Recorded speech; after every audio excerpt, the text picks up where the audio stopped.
Fabriquer soi-même une solution hydroalcoolique, la solution face à la pénurie de gel hydroalcoolique dans les pharmacies. Le processus serait à la portée de tous et, ma foi, les clients de cette officine n'y voient là rien d'insurmontable. On peut faire notre préparation qui me paraît assez simple, hein. Il faut juste acheter de l'alcool à 70 ou à 90, de l'eau oxygénée et de la glycérine. Et ensuite, il y a des proportions, on mélange et on fait. Il n'y a pas de fatalité, hein, je veux dire, on peut le faire, il ne faut pas avoir peur. Car ce n'est pas sorcier, sur la paillasse, les ingrédients, la panoplie du parfait apothicaire, un peu de temps et le tour est joué. 83,33 millilitres d'alcool, donc il suffit d'avoir une éprouvette, hein, et on va aller à 83. Voilà, 83. On connaît tous l'eau oxygénée, c'est un produit très simple, et là on va en mettre 4,17 millilitres. Voilà, 4,17 millilitres. Qu'on va rajouter dans notre gel, dans notre alcool. Puis on va terminer par ce qu'on appelle un humectant. Un humectant qui va permettre d'avoir cette tenue sur la main. Et ça, eh bien, c'est la glycérine ou le glycérol. Donc là, on va en mettre 1,45 millilitres. Donc c'est assez précis.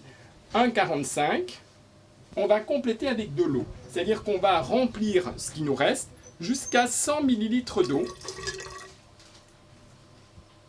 Voilà, donc là, on a notre préparation. Là, on a fait 100 millilitres de gel hydroalcoolique selon la formule OMS.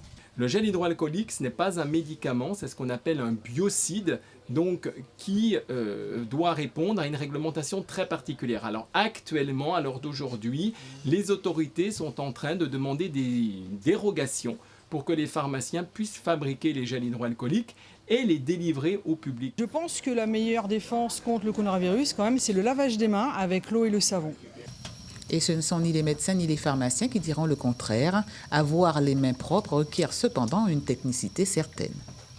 Le gel hydroalcoolique, c'est pratique lorsque l'on est en extérieur, mais lorsqu'on a accès à un point d'eau et à du savon, c'est quand même la meilleure technique. Mais depuis la présence du coronavirus en Guyane, loin de s'en laver les mains, les médecins en première ligne face aux patients en appellent à une meilleure information. Et je pense qu'il faut mieux informer les gens, et pas que en français. Je pense qu'il faut faire toutes les populations. Hein, on connaît la pluralité de la population en Guyane, et je pense qu'il faut vraiment en tenir compte parce que l'essentiel des personnes qui sont créolophones ne savent rien, notamment créolo-haïtiens, ne savent rien de ce qui se passe, de ce qu'il faut faire.